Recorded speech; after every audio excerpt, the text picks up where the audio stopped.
does not exist. Look at the little fella. Oh, He looks like Dobby. He looks like Dobby's soul stuck inside of a cat.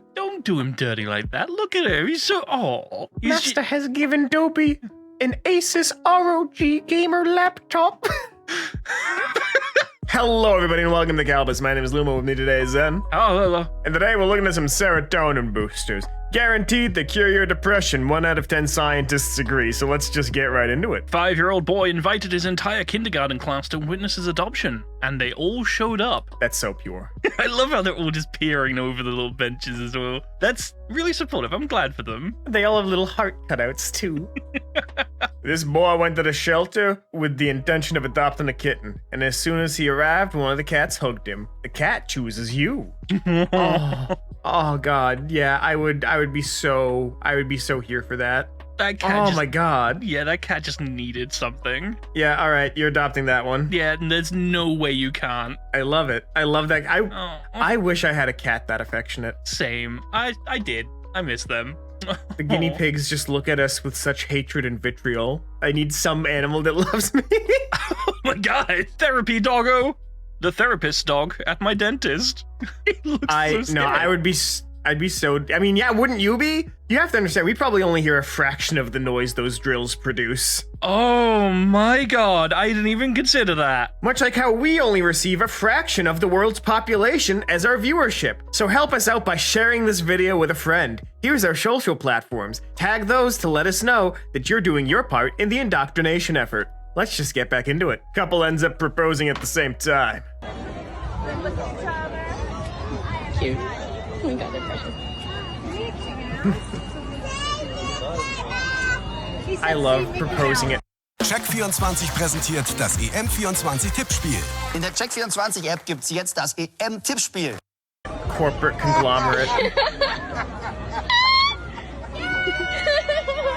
Yeah, he's reaching in. Yeah. He's reaching in. Pulls out his own. Oh my God. So that's a no then. Since you know, both cards are in the defense position now. Two rights make a wrong. Sorry, you're getting divorced preemptively. Okay, this one takes it home this year. That's pretty fun. That's pretty fun. I love when the news people are disconnected from the lizard people hive mind and can do one funny thing a year to reclaim their humanity in the eyes of the public before being returned to the caverns from which news is manufactured. What I like about this entire thing is that we now know Peds is very calm. Yo, I love when my Peds is calm. I don't know why red pandas stand up like this, but I must request that they never ever stop. Yeah, they're intimidating each other, or they're playing. They're playing.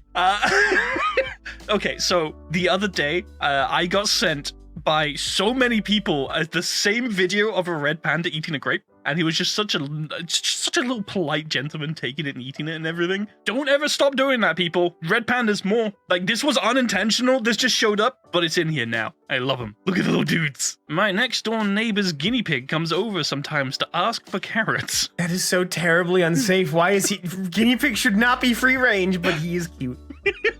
I do kind of love him. He looks like he would rock a mullet. What's funny, too, is, like, he's probably very polite, but he probably does make his presence known by, like, an earth-shattering week. Unclogging a drain. Okay, so my colon after Taco Bell night. Oh, not when it does that, I hope. Like, if you're having to reach in both arm deep to get it. It's simply called nutrition maxing. I am getting 100% of my nutrients. Okay, nutrients go in, nutrient block comes out, you're a factory. I played too much Factorio, and I have imbibed its principles inside mine own intestines. You become a research lab level 3. I'm making that brown science. Cook shuffling noodles. Look at me after them Taco Bell night? Shut up. What are you juggling? My well-being. Nice stick, natural finger grooves on this bad boy. Guys will look at this and go, after Taco Bell night. This is bigger than you, sir. Is it telescopic? What is going on? Why do you think there's those ridges? It's for compact folding. No, the ridges. Ridged for your player. These turn signal lights. Oh. Synchronization in the wild. Don't say it. I'm holding it back. Don't say it.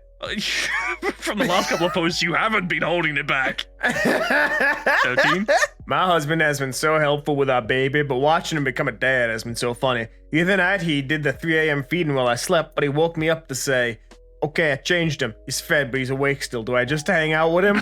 Yes. Yeah. Yes, you do. My dad just met his buddy he's been playing Xbox with for 7 years in person, and they couldn't be happier. I'm crying. That's Good. cute.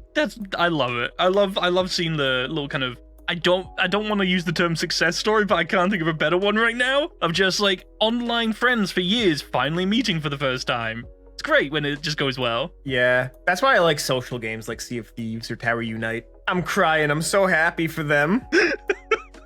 One of them died. That's a coffin for one of those.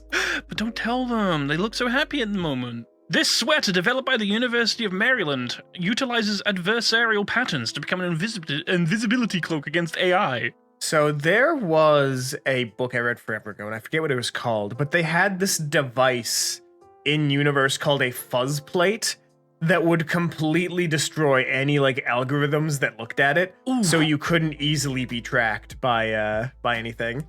So like you would just put it over your face and your face would just get fuzzed. Fuzz plate. Okay, well that's a singer. Yeah, I forget what the book. They had temporal storms too. Fuzz plates and temporal storms. What is your solution to temporal storms? Oh, in Vintage Story. Vintage Story. Jesus Christ. That wasn't my intent. But that's really funny. After seeing the governor offer a $500 bounty for his arrest, pirate Jean Lafayette retaliated by offering a $5,000 reward for the capture of the governor. Kind of based. I mean, if it works, it works. One way to get around it. Yeah. Also, I love the old, like, he looks like a bean and he's just unhappy. He's a thumb from Spy Kids. Victorian couple tries to resist laughing whilst getting photographed. 1890s. Victorian couples aren't laughing. They can't do that. This is actually a stress reaction because they know their souls are being taken by the demon box. It's not funny to laugh at them like this. They're very stressed. We were going... Oh my god. I was waiting for you to finish talking so I could go into that joke as well. Damn it! Me after Taco Bell night. And sadly, though, that's all the time we have for today on Cabbers. If you liked the video, let us know down below. Which one was your favorite? Which one gave you the biggest smile? I'm shitting. If you want to see some more serotonin boosters, another one will be on your screen in just a couple of moments. But on that note, I have been your host, Zen. With me has been Lumo.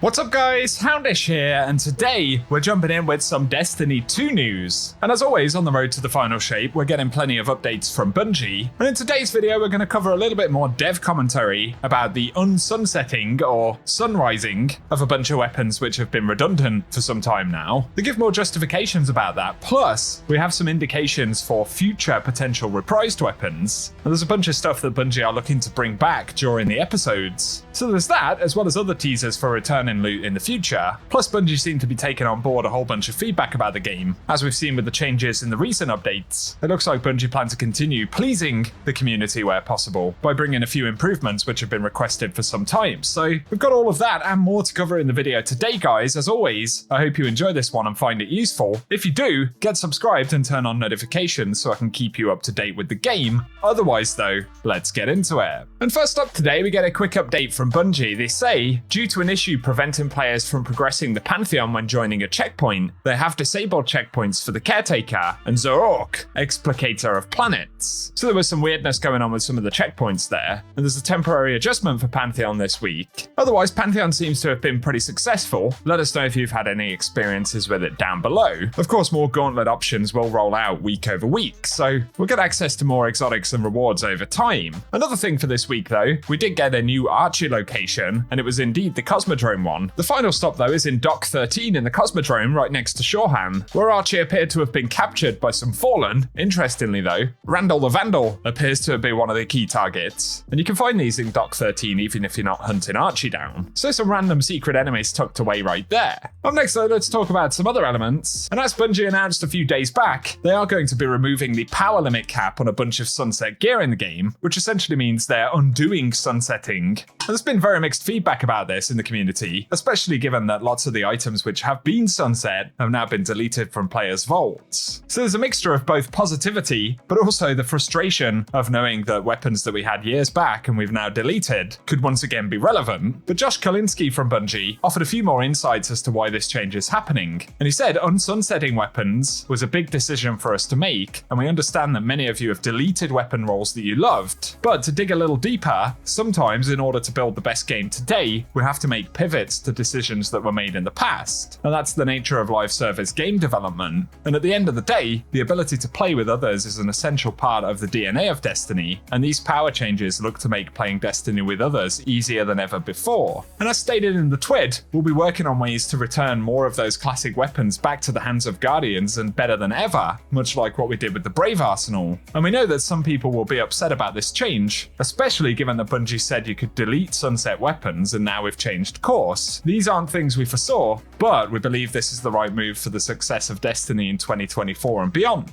And it certainly is a big about turn, I guess, on that policy of eventually sunsetting gear. Of course, Bungie actually stopped sunsetting items a couple of years ago, but it still affects a lot of the stuff that we had in the first couple of years of Destiny 2 especially. So I can certainly relate to the frustration of knowing that a god roll or a really juicy weapon that we had back in the day was deleted but will now be relevant again. At the same time, it also means positive things moving forward. And again, there'll be mixed feedback on this, but Bungie do have a plan to reprise a bunch of older gear in the game. Paul Tassi actually alluded to this, and he shared a list of new Brave weapons that Bungie should add to Onslaught in the future, but then added he's heard some things, and he knows that a chunk of the weapons listed are being reprised very soon, but he won't spoil which ones. So someone at Bungie has confirmed that some of these weapons will be reprised in the next year, and that includes things like Breachlight, Bygones, Patron of Lost Causes, Pillager, Smuggler's Word, as well as Mindbender's Ambition, 21% Delirium, and some other items. Again, we don't know exactly which ones are going to come back, but it would appear that alongside the episodic cadence for the game, Bungie plans to do more reprisals. Another indication of this, but as Destiny Bulletin shared right here, the Perfect Paradox shotgun was spotted in the Final Shape showcase recently, so it seems that it will either return in the Final Shape itself or the Echoes episode, which is launching more or less alongside it. Either way, more of these weapons will be available again in the future. Some players will definitely complain about Bungie reissuing weapons. I personally don't have a massive issue with it whatsoever, especially as long as we continue to get a handful of new stuff in the game, right?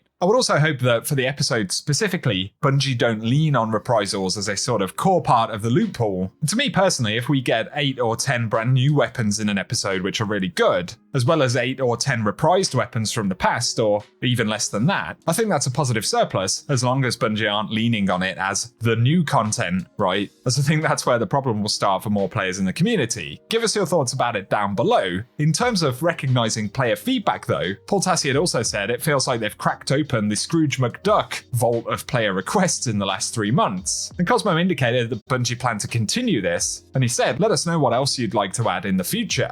I think if Bungie continues on the same trend as they have been recently, especially if Final Shape does really well and the episode content is entertaining, I think we could be back on course for a much more positive couple of years for the franchise. So let us know what you think as well. My final mention for today though, and Bungie dropped a couple of extra trailers for enemies that are coming in the Final Shape, so we're going to run those as we end the video right here. I'm personally most excited for the Grim right here. I think it's just really cool to have a flying race of enemies in the game. And among other things in the final shape, flying lizard men with mechanical faces will be a thing, so it's basically game saved, isn't it? For today guys, that's what we have to round up. Share your thoughts in the comment section as always. If you've enjoyed the video, Als Marie erklärte, dass Fiverr-Freelancer die Lösung für die vielen Aufgaben im Unternehmen sind, Das ändert alles.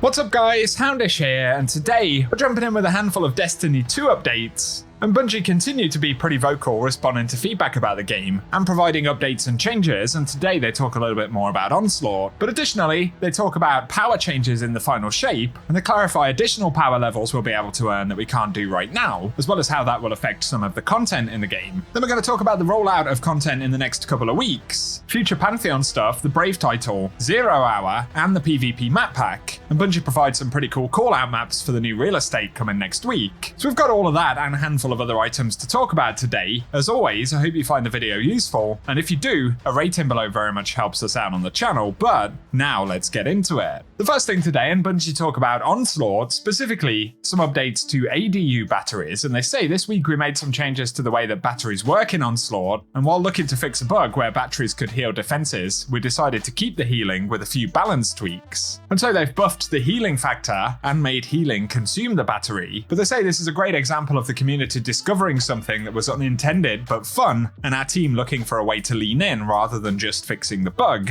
And we felt that this was an interesting functionality and something worth analysing as a potential permanent change, so to start, we wanted to ensure it didn't have griefing potential or introduce exploits. But they also wanted to avoid trivialising Legend Onslaught, where we want difficulty to matter, and next we needed to ensure that we can improve on the experience to communicate this functionality by adding VFX and audio, and to test the new batteries to make sure they felt good to use. And they finally say pivoting on a design change like this so quickly can be challenging, but the team worked hard to analyse this change and align with other teams on making the updates, and we're happy with how it's turned out and feel that it adds another interesting strategic element to Onslaught. So a bit more context around the changes to ADU batteries right there. And of course they've held this weird functionality where they can heal players, enemies, and turrets, but Bungie have decided to lean into it, so give us your thoughts about it down below, and whether you think it really impacts the gameplay significantly. Next though, to talk about final shape changes very briefly, Bungie have also said we wanted to offer some clarification on how the new power cap will affect the difficulty for Grandmaster Nightfalls. So there was some confusion about how hard GMs would actually be, but Bungie say the new power cap isn't intended to increase the difficulty of GMs or to increase the power requirements to get the same difficulty as it is today, and they say Grandmaster Nightfalls will still be exactly as hard as they are right now at Pinnacle plus 15,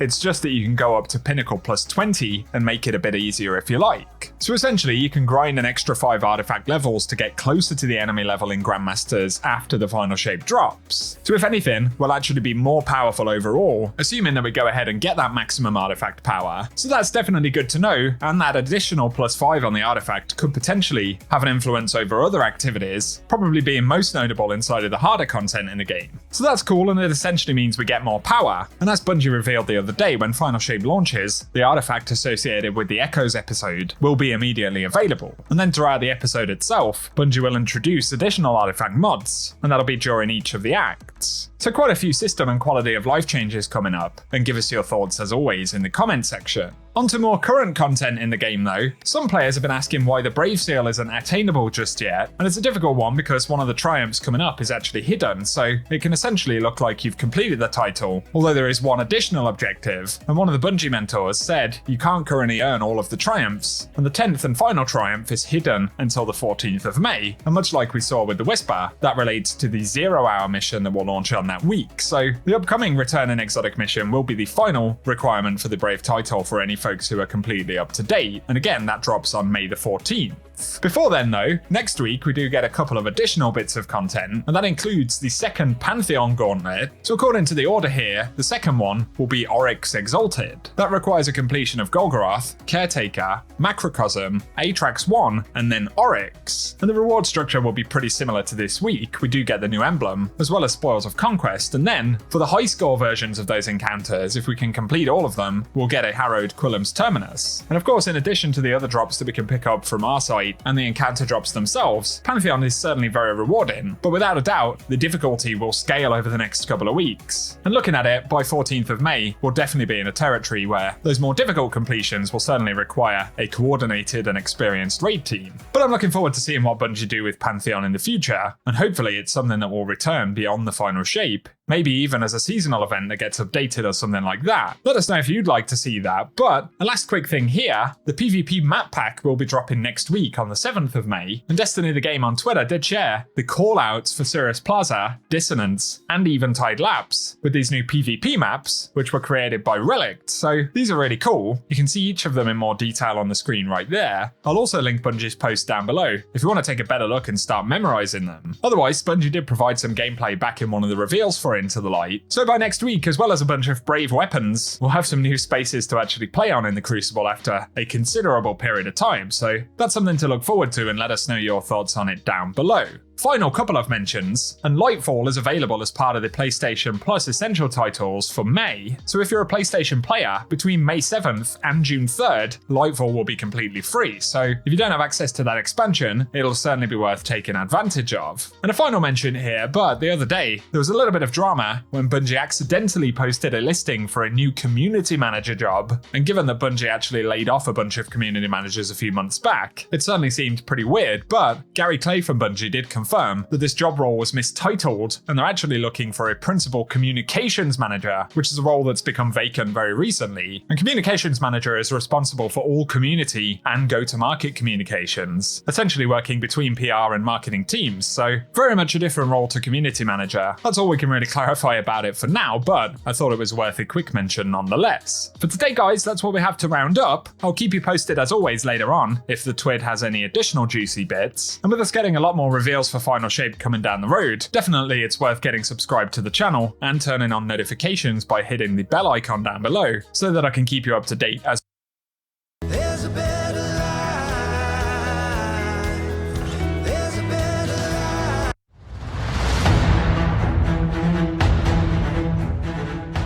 What's up guys, Houndish here, and today we've got some Destiny 2 news coming in the form of Bungie's weekly update, the TWID. And so as always, we're going to jump in and talk about it all. Bungie speak about the new PvP maps that are going to be arriving with the update next week. There'll also be a new playlist for those maps to help us get into them more regularly, so that's cool. They touch a little bit on Pantheon as well, nothing too major, but they give some interesting intel about some of the enemies in Pantheon, and very importantly for the Final Shape, they speak about exotic armor acquisition, so they're going to be changing that up for new exotic armor pieces, and it will involve the Cryptarch, which is interesting. There's also an update to shader icons in the Final Shape, and a bunch of other stuff which we'll round up in the video as always. So guys, I hope you enjoy this one, and if you do, a rating below really does help us out on the channel. But now, let's get into it. And initially, they talk about the new PvP maps that are coming next week. Of course, we are getting 3 of them, and as we covered in a video earlier on, they've now posted call-out maps for these, so we can get a top-down view of the layout of the maps and the names for all the zones here, which is pretty cool.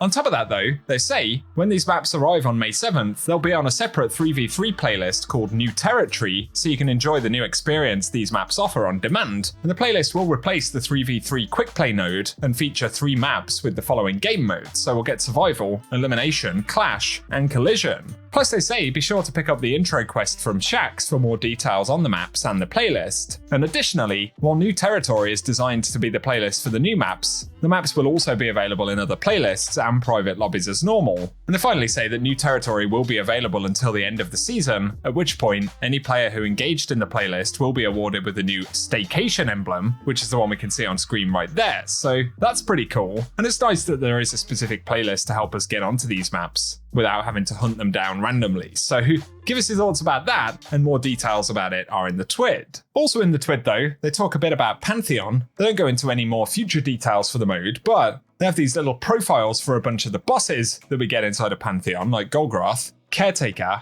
Atrax, and Zorork. And there's some extra lore in there. I'm pretty sure I'm saying that last name incorrectly, but If you want to check those out, they are linked in the twab as they go into quite a few details, and I suppose a lot of folks want to keep to the newsier stuff. Otherwise, they do share some Bungie reward images for the title pin and the raid ring that they're bringing back for Pantheon. So if those are of particular interest, you can check those details out in the twid linked below. But next up, let's speak about exotics in the final shape. And Bungie say the experience of grinding out new exotic armor can be a time-consuming process, and it can take quite a few runs to get the drop you're looking for, and many more to get one that has stats that support your build. Besides that, with exotic armor pieces often forming the backbone of a powerful build, new players are regularly asked to spend a long time tackling challenging content solo before being able to run builds that support the most effective tactics. But luckily, the Econ team has established a good working relationship with the Tower's #1 Cryptarch over the last year as we added exotic armor focusing, and we've managed to help Raoul set up a new promotional program of sorts, and this will make farming the armor that you want more deterministic and less dependent on rotators. So we can see that Raoul is getting ranks right here, but just say, starting in the final shape, Raoul will become the source for any new exotic armor that's released, and when you first talk to Raoul after final shape launches, he'll introduce you to a new rewards program tied to his brand new reputation track. The idea is simple: the more you decode engrams with him, the more you increase your reputation, and once you completely fill the reputation track once and reset your rank, Raoul will allow you to enter into an elite club, giving you access to a new tier of focusing.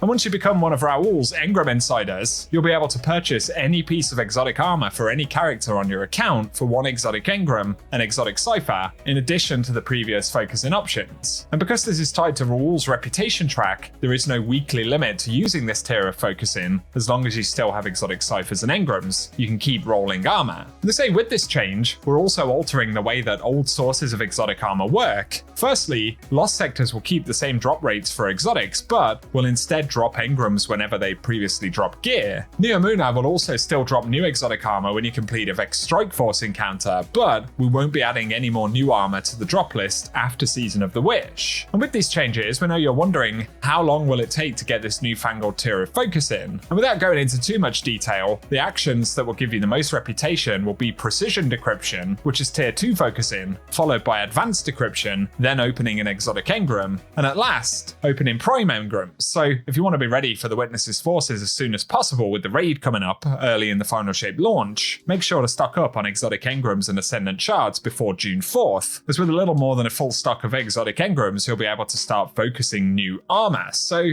quite a big switch up to that system. Obviously there is that sort of initial input where we need to actually level up with Cryptarch, but beyond that, it will certainly make acquiring new pieces of exotic gear a bit less random than it has been up until now with the lost sectors. So give us your thoughts about that. It's good to see a change though, and I'm sure Bungie will iterate on it as required. So share your thoughts in the comment section. But next, Bungie talk about the final shape's shader icon revamp, and they say the goal with the update is to help make shader icons more accurately reflect the colors and textures that they will apply. And on the image here, we can see how that's been updated. So certainly a bit different. It's almost a mix of the Destiny 1 and Destiny 2 shader icons, I suppose. And they say currently there are some issues that make the experience of applying a shader inconsistent. The first being that while each shader applies 6 colors, only 4 are currently shown on the icon, and this can sometimes result in the shader appearing differently than players may expect. But when you add to this the fact that all 4 colored sections of the armor are equal in shape and size, it makes it difficult to distinguish what the main colors will be when applied. And there are also many shaders that give unique glows that players strive for, and with the current design, they're not represented. So Gambit Jadestone is a great example of this. This is the current icon for it, and then you can see the one that we'll get with Final Shape. And Bungie say we've made updates to the shader icon design that includes all 6 colors for the shader, but they're also changing the design in a way that makes the primary colors appear to take more space than the secondary colors for a more accurate representation. On top of that though, glows are also reflected in the updated design, so it will be easier to distinguish shaders with glows within the shader selection screen. I think that looks pretty cool overall. Let us know what you think about it. It is something that Bungie teased a little while back, so nice to finally get a look at it and share your thoughts below. Otherwise in the twid, there are a couple of extra updates, and they say for Windows 7 and 8 support, on June 4th, D2 is ending support for Windows 7, 8, and Windows 8.1 operating systems. This decision is to align with Steam and Microsoft ending support for these systems as well. And they say D2 may continue running on these older operating systems after June 4th, but Bungie are unable to guarantee continued functionality after that date. So Bungie urge players to upgrade to a more recent version of Windows or move to another platform so that playtime won't be interrupted. I'd be curious to know if any of you folks are still running those particular operating systems, but it's definitely something to keep in mind if you happen to be. And then for known issues, Bungie say for Pantheon checkpoints, due to an issue preventing players from progressing in Pantheon when joining at a checkpoint, they've disabled checkpoints for the Caretaker and the Euch Explicator of Planets encounters, and they're attempting to resolve the issue as soon as possible, and will provide updates when they have more information. So there's that, and additionally for Archie quests, they say we've seen confusion surrounding the weekly quest hunts. So to clarify, these quests are only intended to be available for 1 week each, and were made with this time limit in mind. We understand that this is not ideal for all players, which is why we made the shader available for 1 completion for any of the weekly quests, but the lore attached to the triumphs will become available to all players when Final Shape launches. So basically at the moment, week over week as the Archie quests pop up,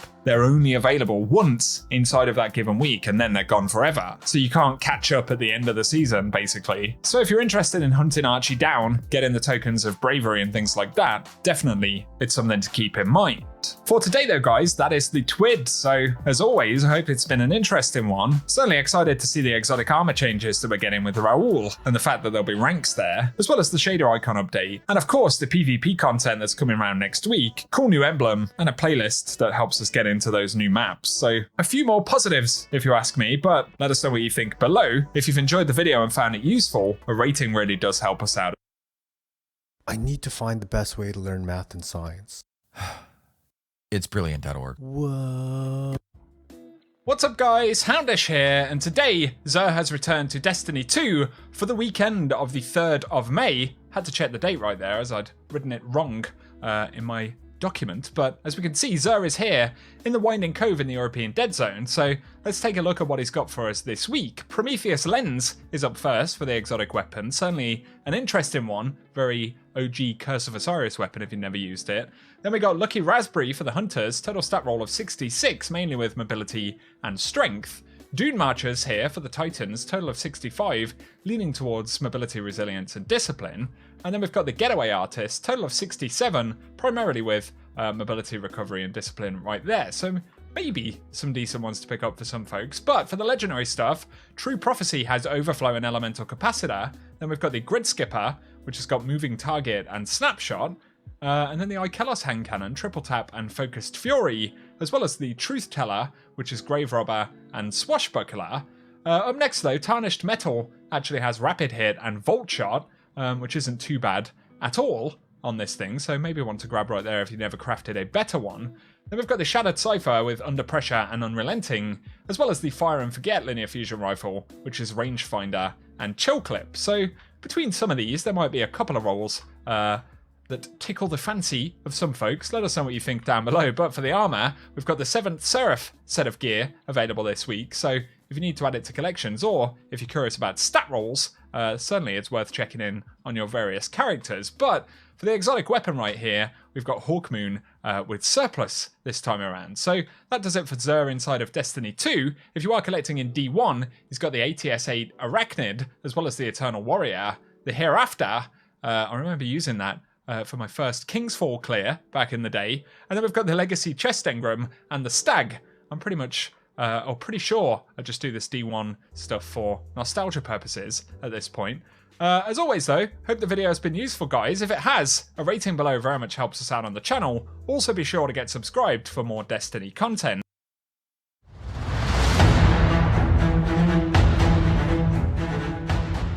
What's up guys, Houndish here, and today we're jumping in with a preview for the Outbreak Perfected mission, which is coming up on the 14th of May. So this will be one of the final major drops of content inside of Into the Light, and we have details about hidden quests, but also secret puzzles that we'll get access to inside of the mission, additional rewards, and the weapon upgrades. Plus Bungie have outlined some of the changes that we'll see in the 0 Hour mission. So we're going to break it down as a preview of everything you need to know about the returning Outbreak, which of course will be craftable upon its return this month. So as always guys, I hope you enjoyed the video and find it useful. Let us know if you're looking forward to this mission down in the comment section, and without further delay, let's get into into it. Firstly, for the exotic mission itself, Bungie have said that they've added new enemies such as fallen bricks, but on top of that, they've increased enemy density for the new sandbox. And so while it will feel pretty much like the same activity, we will see some minor sandbox adjustments, and I believe we get the same timers as for the Whisper mission, with the legend run being limited to 20 minutes. So that part of it is somewhat predictable, and we'll discover all of the gameplay components when we jump in on the 14th. But in terms of accessing the weapon, initially, Ada 1 will have the new quest for it, so we'll need to visit her in the annex, and then complete the exotic mission, which will show up in the Into the Light subscreen on the director, the same as Whisper. After the first run of that, we'll get the Outbreak perfected schematic, and then we can return to Ada 1. And in terms of the upgrades that we'll get for the weapon, firstly, of course, there'll be intrinsic upgrades that adjust the stats. Then we'll finally get access to magazine and barrel options. And for main traits, we'll be able to unlock Outlaw, and that's the one we'll get access to immediately. But following that, at weapon level 4, for step 2 we'll unlock Rapid Hit, with the third upgrade at weapon level 7 being Rewind Rounds, and the fourth upgrade at weapon level 8 will be Headseeker. So some interesting possibilities there, and Bungie have also outlined that the Outbreak Catalyst can be applied immediately if you already own it, but for players picking that up for the first time, it can also be earned in the updated mission. Otherwise, of course, via crafting it also means that we get access to barrel and magazine options, so there's good stuff like corkscrew rifling, small bore, polygonal rifling, and hammer forged. Then for magazines, accurized rounds, flared magwell, steady rounds, or extended mag.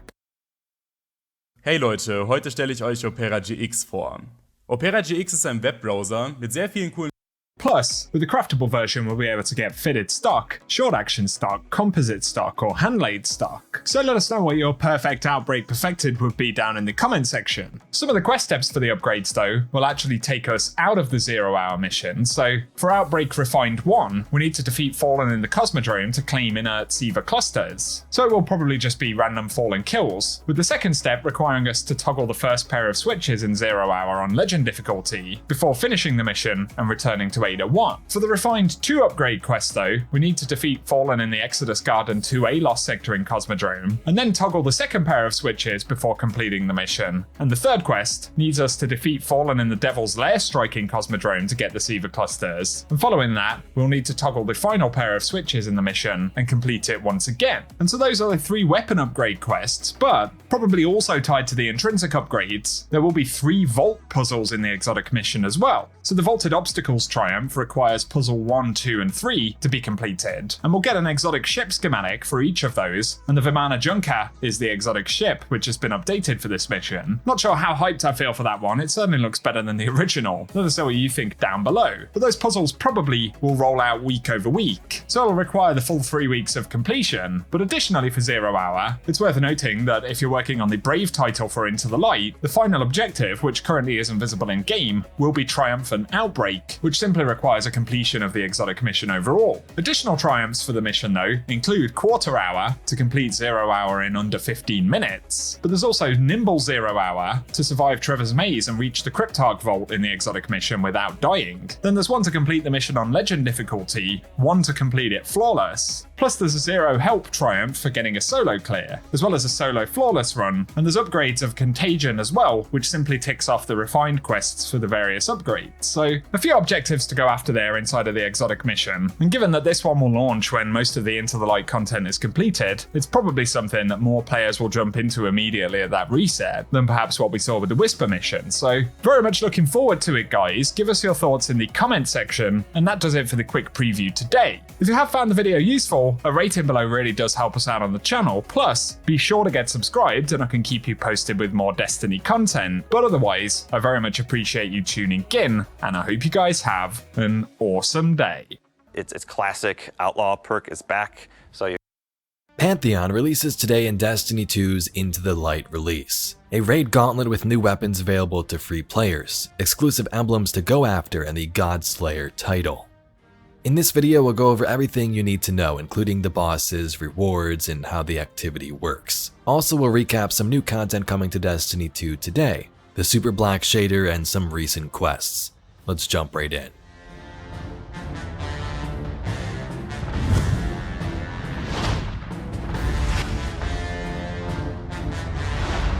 Let's first start with the big content drop today, Pantheon. Bungie hasn't said too much about this activity. They've talked about it a little bit in their weekly updates, but today we finally get its release. The goal of Pantheon is to relive those incredible and heroic moments that raids always deliver, while also challenging what you expect from some of the encounters many of you know so well. Prepare to be nimble, adapt your strategies or throw them out the window, and your fire team will find success. Pantheon will increase in scale and difficulty each week, starting with 4 bosses today in the first one, and growing up to 8 bosses in a row by May 21st. Each time a new boss is added, the active modifiers will rotate, and the power cap will also change, starting with players at 5 power below all the way up to contest mode equivalent of 20 power below. As the difficulty goes up, so does the pool of available rewards. You can get adept raid weapons, deep sight versions of raid weapons, and even exotics from a new quest. Some of these rewards are weekly and others are linked to pursuits or triumphs, like the 4 new emblems. But many of these will also depend on your performance. Bungie challenges you to complete each encounter before the bonus timer expires to get a platinum score and the greatest rewards. So here's a little table courtesy of WoW. Als Marie erklärte, dass Fiverr-Freelancer die Lösung für die vielen Aufgaben im Unternehmen sind. Leute, das Vendor and another one from blueberries.gg. Here you can see the bosses, the increase in power, and the weeks they release. First, today on April 30th, we have Atrax Sovereign, the Week 1 challenge. You're 5 power below, and you'll start off with Golgoroth from King's Fall, the Caretaker, Zoark from Root of Nightmares, and Atrax 1 from the Deep Stone Crypt. In the weeks to come, it'll be the same starting order of the bosses, but your power will decrease. You'll have Oryx, Ralk, Riven, and then Nezarec. Here's the Destiny 2 Pantheon rules and modifiers. The goal of this is to complete raid counters in succession. Activate the Transmat banner after completing an encounter to progress to the next area. Each encounter will have a bonus timer. You can earn additional points while the timer is active, and when you finish the encounter before the timer runs out, you'll get additional score. Completing encounters and completing encounters with a high score give you rewards. Remaining rewards for the Pantheon are tracked on the Triumphs page, so you get some from the activity itself and some from completing Triumphs. In the Hall of Champions, you can also acquire the Divine Weaponry quest, which will award you with 2 exotics out of 5. Eyes of Tomorrow, Touch of Malice, Collective Obligation, Conditional Finality, and 1000 Voices. There's 2 steps here in this quest to get you 2 exotics. First, complete Pantheon in any difficulty, and then complete a run of Pantheon Ralk plus 15 power or Nezarec plus 20 power. Again, blueberries.gg is a great source for some of this information if you need external help, and is one of the sources for this video along with the game post and WoW vendor. Check out their links below. As for other weapons, Pantheon will give adepts and deep sight weapons too. Some parts of this video were made before the activity release trying to prepare things, but specific raid weapons were found in the game files available to free players, and those are the following.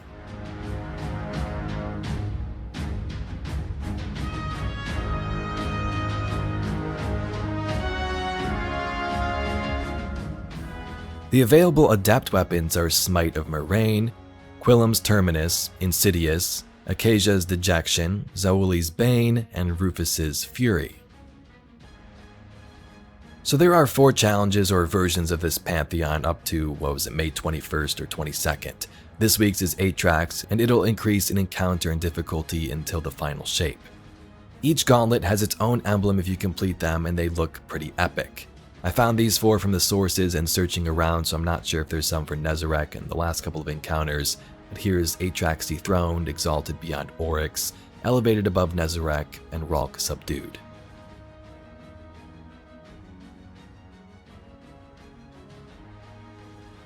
Additionally, there is a new title, probably one of the coolest ever in the game, called Godslayer, which you can also go after.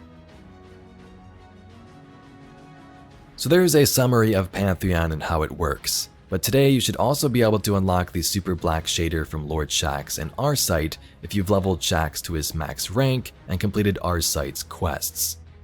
Each of these vendors give you a Super Black key needed to unlock the containment vault housing the shader. This shader was highly sought after in the first game, and I'm sure you'll see many Guardians dancing around the tower with this on today.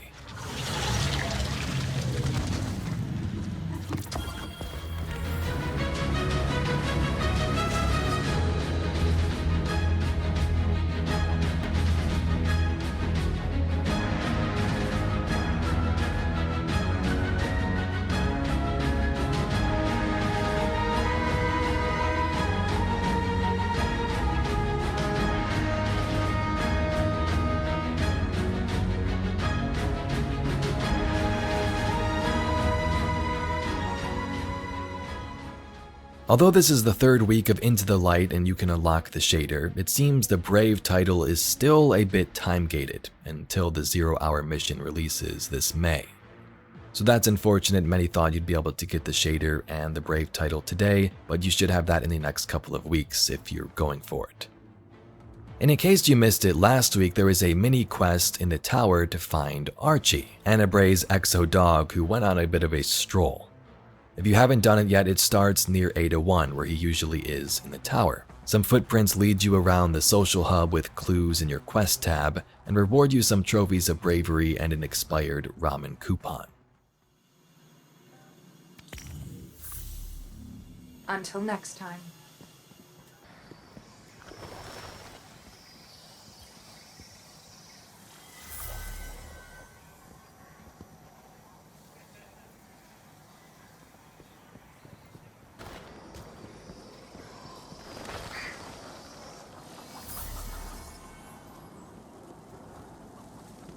Sure. Rhythmic, physical.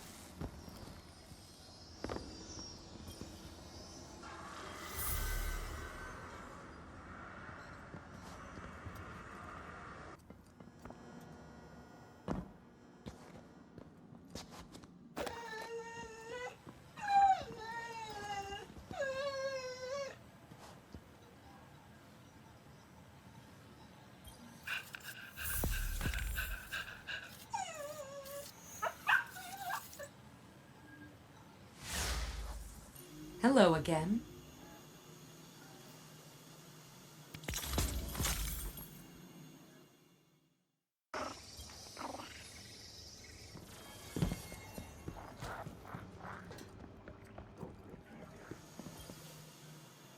Hello again.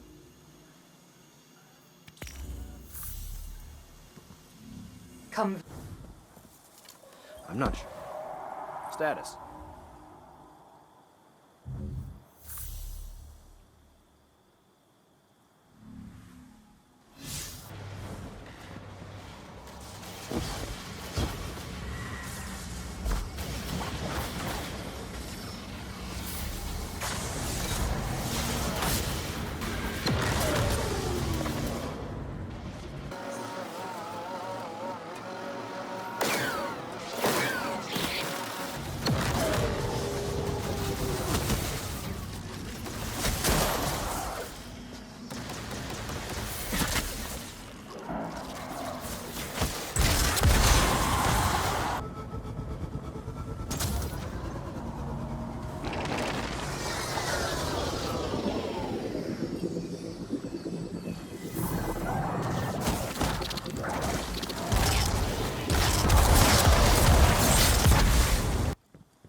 Anyway, Guardians, that's all we got for today's video. Pantheon just released, I'm jumping into it myself, learning some things just like you, so if you have any tips for us, be sure to leave them down below. If you'd like to see some more Destiny lore, news, and mysteries like this video, please be sure to subscribe to the channel. I thank you very much for watching, and I'll catch you all in the next video.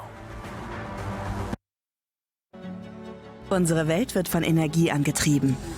Alles, was wir tun, ob im Verkehr. Crow, Cade, and the Wildcard Quest. Episode 1 Echoes releasing in week 2 of the final shape. The Taken have a new leader or appearance, and the Traveler portal updates from Zavala. Welcome, Guardians, let's round up some Destiny news and lore.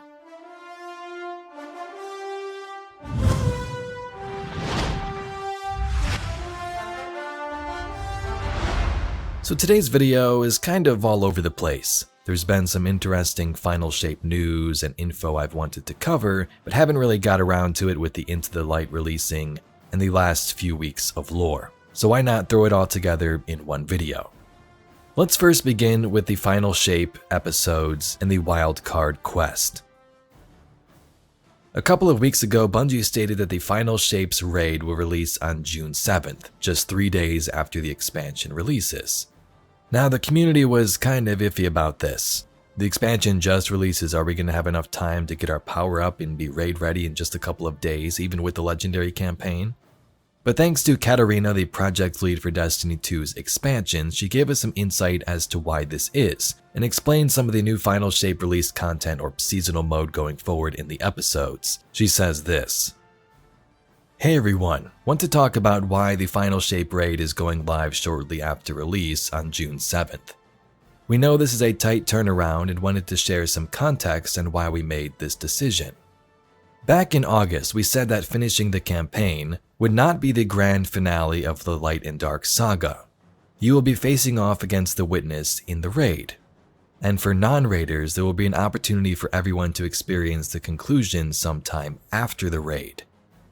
The Final Shape expansion is different. The additional content in the Pale Heart post-campaign and unlocking the raid for everyone is important for getting a cohesive and satisfying story experience. We're looking at you raiders to be the tip of the spear. When raid day arrives, no matter if you choose to go in for contest mode in the first 48 hours, or wait for normal mode to unlock, in order to experience the story linearly and as intended, you need to have the campaign completed and finish the quest Wildcard. Prioritize those. Episode Echo's story, the beginning of the next journey, starts in week 2. So this is a couple of weeks old, but what she says there is very interesting. Confirming that yes, there's a campaign, a raid, and for those who don't do the raid, there's going to be a mission after that, or the mission for everybody to conclude things off. Additional content post-campaign inside the Pale Heart. A while back, Bungie in one of their videos said that the Pale Heart will sort of open up and react to you and your actions after the campaign concludes. To what extent, I'm not sure. Is it new quest? Does the environment move around? I'm not sure. I believe it's been stated that the campaign has 8 missions in total. So you'll have 7 missions, the Wildcard quest, the raid, and then an 8th mission after the world's first completion. So this sort of explains why the raid release is so close to June 4th. The Pale Heart destination is unlike anything we've seen before in Destiny. Some Destiny locations you can go around in a circle, loop back to patrol zones, but this location is more linear. Same goes for the story experience. To experience it in the order as intended, you must beat the available missions and the Wildcard quest to enter the raid. Now just the name Wildcard quest also intrigues me. I have nothing to base this off of, but for some reason it feels connected to Cade and Crow. A wildcard is an unknown or unpredictable factor. It could be something completely different, maybe related to the Precursors or Traveler, but Cade 6 definitely seems like a wildcard to me in this situation for the story. Cade and Aldrin or Crow have a long history. Cade worked with Petra and the Reef prior to Forsaken. Aldrin was corrupted by darkness and killed Cade. Crow comes back and everyone hates him because he killed the Hunter Vanguard, and in this season of The Wish, Crow wishes he could make things right. Now they are no doubt going to encounter each other at some point in the Pale Heart. It has to happen. A perfect story opportunity for Bungie. We see Crow sitting with Ikora and Zavala, so he clearly made it through alive. And in other scenes we see Cade pointing his hand cannon at some enemy as the Vanguard hobble away behind him. We don't know who, but it sets up an interesting story between these two. Will they work it out, or are there still hard feelings?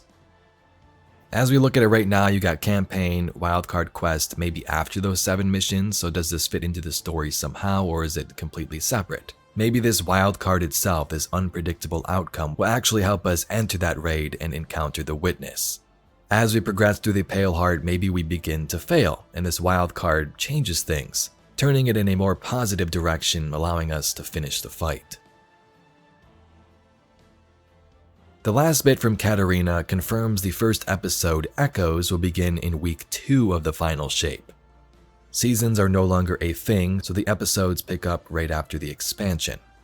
The Echoes promo image from a while back appears to be very Vexy in nature, with a figure in the middle. Maybe Osiris, Praetith, somebody else, Beyond that, we don't know much. Next up, let's talk about the Taken. Some have pointed out the appearance of the Taken in some of the Final Shape trailers. Instead of the white glow around the head that we've seen since their introduction in the Taken King, they now appear orange.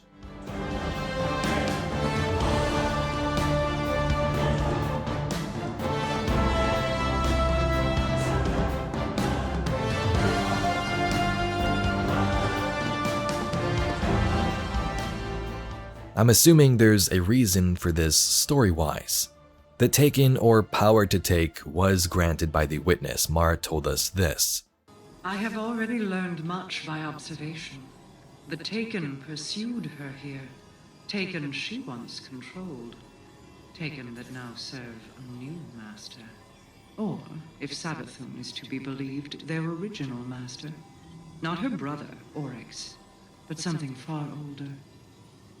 She fears it. It commands Xivu Arath to conquer the Ascendant space surrounding the Dreaming City, to use the Taken in her campaign against us. For now. So the witness controls the Taken, or did. Oryx did, then Savathun and Quria, even the Nine and Drifter to some extent. With the focus on the witness though in this final shape, my guess is these forces are directly tied to it. Its newly shaped enemies, the Dread, and the perfect shape it seeks. The Dread share the similar orange resonance in their powers and abilities. And to wrap this up, let's take a look at this week's Pantheon and Zavala dialogue, which brought up some nice little story moments. Shax says this about Pantheon. Shax nods to you. Good to see you in fighting trim. That's just what we need. The witness's power grows daily, strengthening our greatest enemies. To stand against them, we must grow stronger ourselves. I'm sending you out to run a gauntlet of the worst the witness has to throw at us. Old foes with new tricks, you'll need steadfast allies to defeat. He firms his stance on his platform. I'll be monitoring your progress myself, and I'll reward your success handsomely. Our side will be waiting at the finish line with your prize. So Pantheon, like Onslaught, is another way we are gearing up for the Pale Heart, pushing back our enemies as the witness tries to stall our plans. This mode is pretty fun. If you haven't played it yet, Shax watches us as we take out raid bosses and has some of his famous lines played throughout. So part of me wonders how this works lore-wise, but then again it's just a new fun activity. In Zavala's text when you visit him, he speaks on the situation and how we'll breach the portal together. Commander Zavala gives you a weary wave as you approach. Guardian, I'm glad to hear that your siege-breaking operation is a success. Every member of the Witness's forces you defeat on Earth may well be one less we face on the other side of that portal. He gestures broadly toward the sky. That's especially important because we won't be able to bring all our forces through at once. It will be all we can to just keep the portal stabilized. We'll need to begin the assault with a small advance team, and you'll be the tip of the spear. He lets out a frustrated sigh. Unfortunately, until then, there's little left to do but wait. I've never had Saladin's patience, or Shax's raw instinct. For a titan like me, the calm before the storm is anything but. His attention is caught by a strident signal on his datapad. Another high-priority report, no doubt. He gives you a brief nod. Go get some rest, Guardian. You'll need it.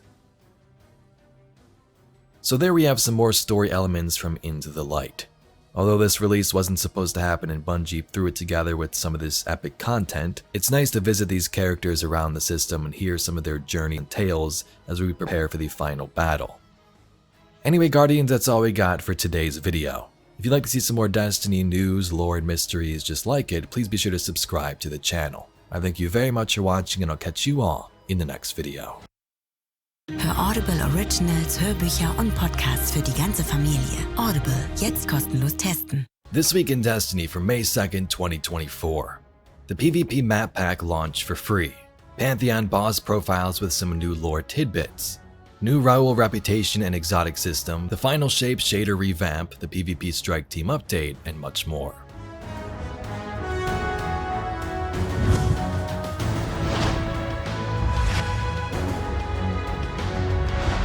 With update 7.3.6.4 this Tuesday, May 7th, 3 new maps will become available for the Crucible: Cirrus Plaza, Eventide Labs, and Dissonance. Bungie gave us a little tour and first look at these last month during the Destiny 2 Into the Light Dev Stream 3. In that stream, they gave a little walk through the maps with discussion around the design goals and creation process.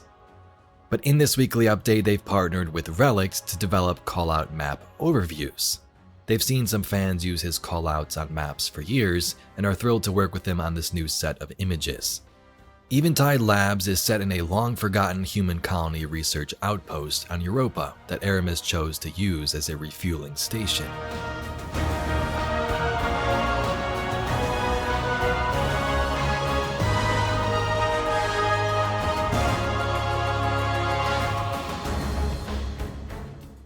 The next map, Cirrus Plaza, takes you to Neptune. The plaza is set in a shopping and entertainment center on Neomuna.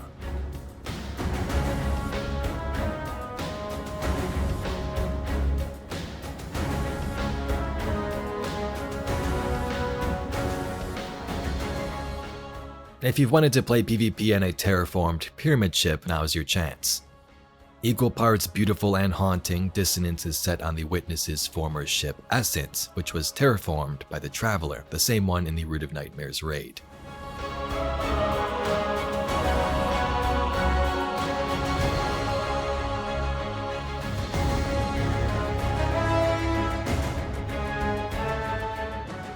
When these maps arrive next week upon reset, they'll be on a separate 3v3 playlist called New Territory, so you can enjoy the new experience these maps offer on demand at any time. The playlist will replace the 3v3 quick play node and feature the 3 new maps with the following game modes: Survival, Elimination, Clash, and Collision. There's also going to be an introductory quest from Shax for more details on the maps and playlists. New Territory will be available until the end of the season, at which point any player who engaged in the playlist will be awarded this brand new emblem, Staycation. This next part is kinda cool. It's not often that the TWAB or TWID dives into some lore, but we have that today. The Pantheon is upon us. The new PvE raid gauntlet opened this week, featuring 4 bosses as part of the first wave. With more bosses on the way each week, they wanted to take a moment to highlight the targets you've been tasked with taking down. It says Vanguard Guardian Dispatch, all points bulletin. Defenders of the city, you're tasked with the elimination of the following targets. First up, we have Golgoroth. Classification: Hive, Blood of Oryx, Ogre, Worm. His hazards are Void Eye Beam, Venomous Gaze, Unstable Light, and Monstrous Strength and Durability. Ogres are forged through torturous trials and dark rituals from corrupted and deformed thralls known as Unborn. They know only pain and are conditioned to hate and despise the light. Golgoroth is a hive ogre infested with burrowing parasites related to the worm gods and committed to Oryx's service. One of the most powerful ogres ever known, Golgoroth was felled aboard the Dreadnought by the same brave fire team that delivered the Taken King his final death. Vanguard operatives uncovered that Golgoroth was enlisted as a vessel to both tithe violence directly to Oryx and corrupt hordes of stolen light from Oryx's conquests. The ogre's flesh also served as containment for a Tablet of Ruin. Of note, recovered from Golgoroth's remains was the Tablet of Ruin ×1. The item has been vaulted for proper containment. Deciphered Hive Apocrypha suggests Golgoroth was fond of flower petals. Daughters of Savathun would send warriors with petals stuffed beneath their chitin as deathly delights for the ogre. The Caretaker. Classification: Scorn, Abomination, Altered, Resonant. Elixni Former, House Unknown, Worm, Altered. Its hazards include Scaled Drone Swarm, Overcharged Ether Blast, Sacred Dematerialization, and Resonant Empowerment. Slain by the intrepid fire team that stormed the sunken pyramid in the fetid court of Savathun, the Caretaker is a being of which we know little. It resembles a Scorn abomination, but has been the subject of several experiments and is believed to have been host to a worm. The Caretaker was entrusted with a collection of worm spawn, as well as other entities the Witness and Ralk had obtained to be analyzed and stored within the pyramid. Reports from fire teams raiding the sunken pyramid mention that the caretaker appears to have been both victim to and overseer of experiments seeking to fuse worms and scorn together. Multiple fire teams have commented on what appear to be pet mutations that are believed to have belonged to the caretaker. Whether these were rejected experiments or unsanctioned creations isn't known. There is a discrepancy in the number of worm spawn marked as collected from the pyramid and those delivered to the tower's vault containment. Guardians who have information regarding their whereabouts should submit a report to Vanguard leadership. Zoark, Explicator of Planets. Classification: manufactured, Cabal Shadow, Legion Incendior, clone. Hazards include Cabal Magma Launcher, Searing Beam, Column of Flame, Magma Launcher Compression Blast, Paracausal Shielding, and Resonant Empowerment. Zoark is a Cabal clone created by the disposed Emperor Callus and is assigned to a detachment of the Shadow Legion forces aboard the Witness's personal pyramid ship. According to Vanguard decryption teams, Zoark, who was granted the title Explicator of Planets, has surveyed a collection of worlds conquered by the Black Fleet for unknown purpose. Preliminary theories span weighting the worlds for discipleship to searching for the veil or a method of contributing to the final shape. Reports conclude that even the Shadow Legion was not immune to Nezarek's torment. Zoark details his own nightmares and more reports of nightmares and violent incidents among his forces. Zoark's personal logs have been decoded.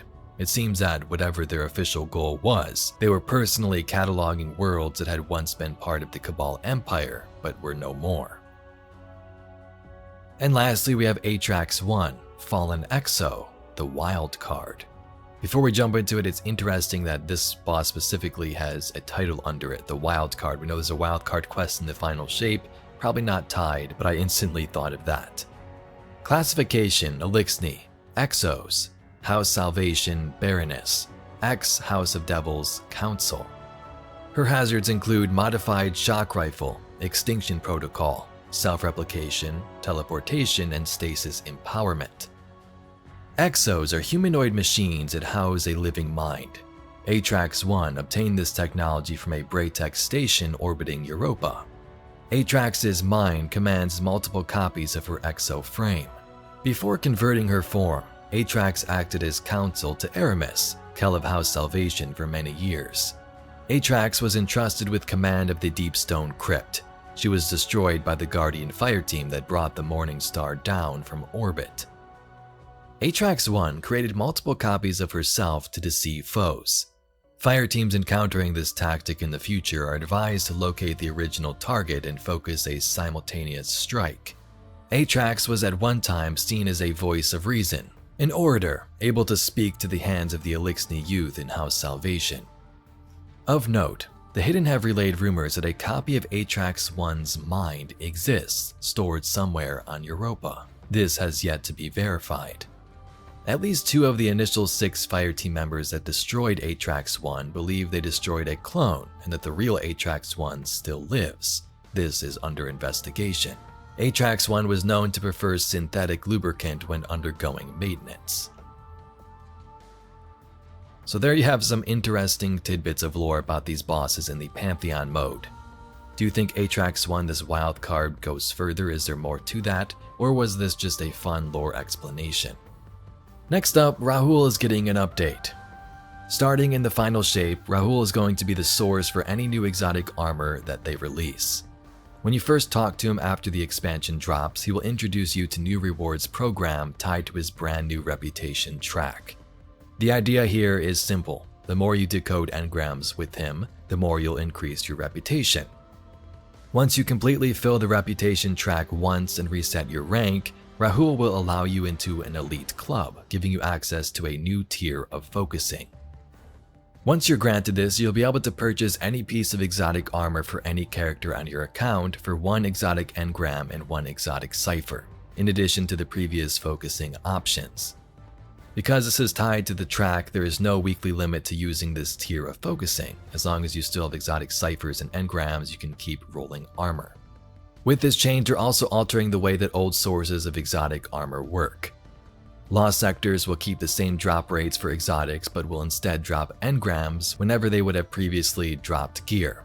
Neo Muna will also still drop new exotic armor when you complete a Vex Strike Force encounter, but they won't be adding any more new armor to the drop list after Season of the Wish. Next up, the shader icon revamp. You know when you go to equip a shader and it looks completely different? That's hopefully going to be fixed now. The goal with this update is to help make the shader icons more accurately reflect the colors and textures they will apply. The first part being one of the issues that while each shader applies 6 colors, only 4 are currently shown in the shader icon.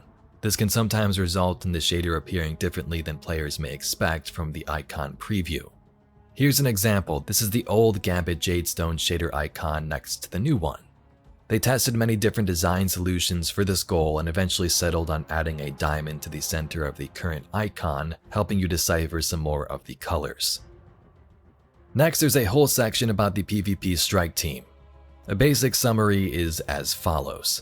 They speak about the special ammo, meter system, crates, and respawning. To address some of the issues encountered over the past couple of months and weeks, the team has settled on a blended system called the 1-1-1 system.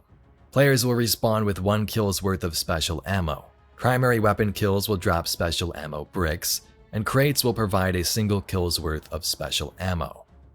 This system aims to balance ammo distribution, encourage weapon diversity, and reduce friction in gameplay. The team plans to introduce this system after further testing and iteration. But Guardians, that's all we got for this week's This Week in Destiny. Shader updates, Crucible changes including the ones I just read and the brand new map pack coming next week for free, and some awesome lore on those Pantheon bosses. If you'd like to see some more Destiny news, lore, and mysteries like this video, please be sure to subscribe to the channel. I thank you very much for watching, and I'll catch you all in the next video.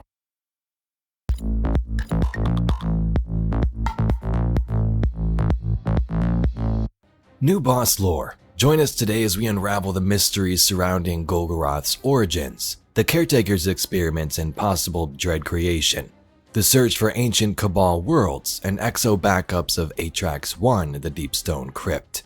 Today we explore the implications of these revelations and speculate on their significance in the ongoing battle for the final shape.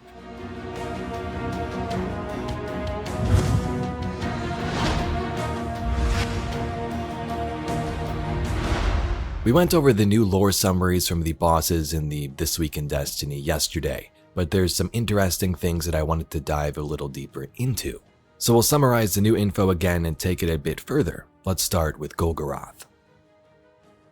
Golgoroth was originally created by Xol, the worm god's goal, devour Oryx. The Taken King caught wind of this plan, and another worm god on his side, Ear, turned the ogre into a new shape, infesting him further with creatures and these worms. Oryx then went on to create the Tablets of Ruin, artifacts that would allow him to communicate with the Witness and try to obtain the power to take. Oryx would implant one of these tablets within Golgoroth and new flesh would grow. This tablet has apparently been recovered and is in containment. I'm not sure how long it's been there, but if we've had this in the tower for all this time, an artifact to commune with the Witness, that's kind of crazy. Golgoroth is a hive ogre, infested with burrowing parasites related to the worm gods and committed to Oryx's service now. If you didn't know, the new lore reiterates a pretty cool fact about ogres. Ogres are forged through torturous dark rituals from corrupted and deformed thralls called Unborn. So in order to create an ogre, you start with a thrall, torture them, and they become this. The Caretaker is another interesting subject. The evidence board in Witch Queen told us this. While investigating the sunken pyramid, I encountered scorn amassing in large numbers within. Regardless of how many of the wretches I slaughtered, more flooded in to take their place. With Ralk dead, we naturally assumed they would abandon the pyramid, but clearly they have other plans. Furthermore, they appear to be co-opting hive magics for reasons I was unable to decipher. Perhaps this has something to do with your ongoing investigation. I have not the time to stay and fight. More urgent matters call my attention away. This situation, however, should be attended to promptly, as the Scorn show no signs of slowing their advance. The Scorn using hive magic. Huh, that is curious. A lead from the Awoken Queen is certainly worth checking out. Investigate the sunken pyramid in the throne world to learn why the Scorn are rising up and how to put a stop to it. The Caretaker is a Scorn creature that is believed to also have a worm inside of it from the Hive. The Witness and Ralg brought a collection of worm spawn and other creatures to his pyramid ship to experiment on. You can see some of these as you travel through. The Caretaker was a victim of these experiments and also oversaw their progress, seeking to fuse worm and Scorn together. This suggests that during the raids in the sunken pyramid, multiple fire teams have encountered mutated creatures that seem to be pets of the Caretaker. These creatures likely exhibit traits of experimentation and altercation, indicating a connection to the Caretaker's experiments with fusing worms and Scorn together. So from these experiments, the Caretaker had what it called pets.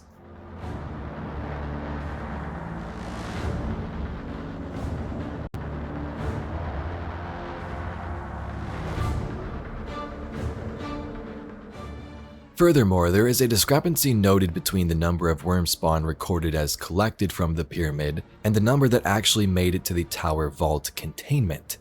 So that implies some worm spawn might be missing or unaccounted for.